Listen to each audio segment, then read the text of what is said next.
Okay mga kababayan, at silipin natin ang loob, no, ng Toyota na to. Ayan, uy, may tao, sir, shout out. Magandang hapon. Anong barangay po? Barangay 696. Hindi ka ba nilalamig? Malamig talaga. Grabe, ang lamig ng aircon mga kababayan ko. Okay, so ganito yung itsura. Kitang-kita mo. Toyota. Bigay ng araw. Manual tama. Manual mga kababayan. Ikaw na ang driver niyan, bossing. Ayun, no. Pwede ba makita dito sa likod? Bukas ba to? Sarado yung likod. Sarado. Tingnan natin, sir. I-check lang natin. So, ay, dito na lang mga kababayan, oh. Uy! Aakyat ako sa bagong sasakyan. Ayun, maluwag. Grabe. So, 4 na upuan. Tinted. Tinted siya, no? So, hindi kita ang tao sa loob. Pero pag ikaw nasa loob, kitang-kita may nasa labas. Ang gwapo ang nasa loob. Oo, gwapo, sir. Ito yung testing mo ilaw, boss. Yun, mga kababayan. Monitor na to ng radyo. Bagong design ng Tamaraw Hilux 2020. 2026 talaga siya. Na-search ko. Ito maganda kasi manual. Ayan mga kababayan, thank you. Sir, thank you po. Ayan. Salamat po. Lamig sa loob. Di ba ma'am? Kay Kong Erwin yan. Shout out. Kumusta? At anong mga message mo ngayon sa ating event? Nagugulat siya.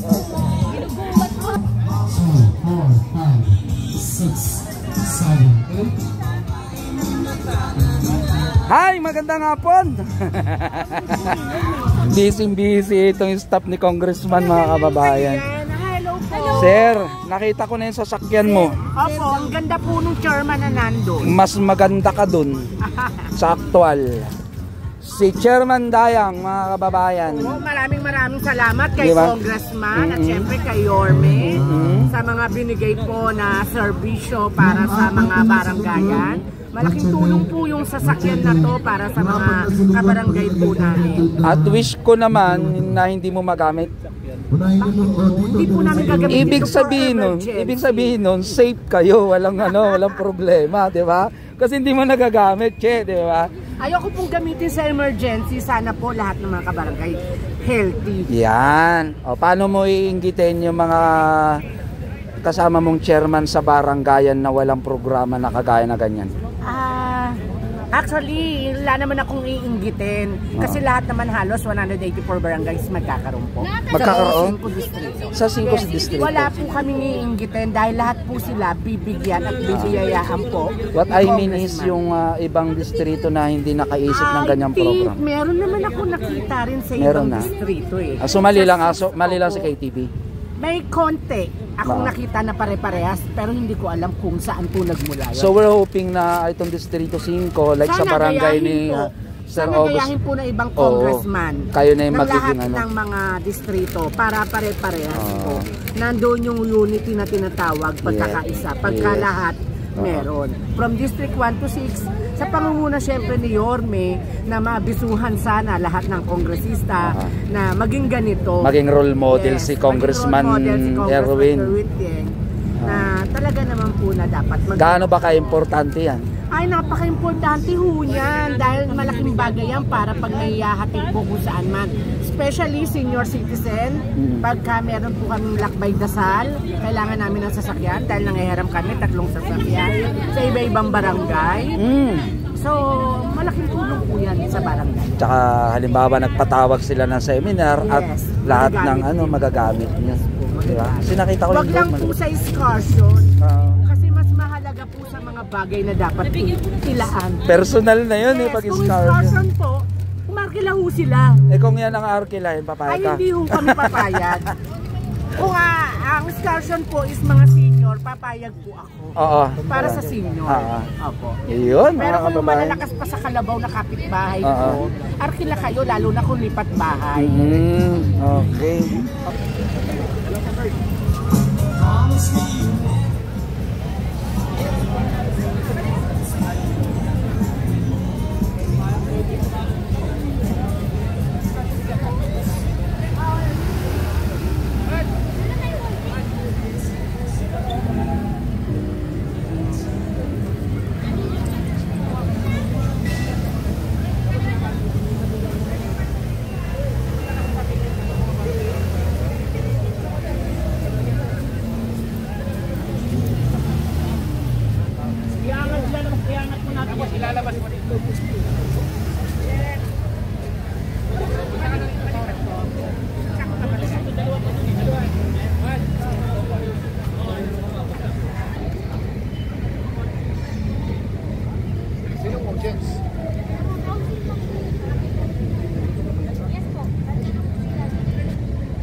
Manila, I keep coming back to Manila.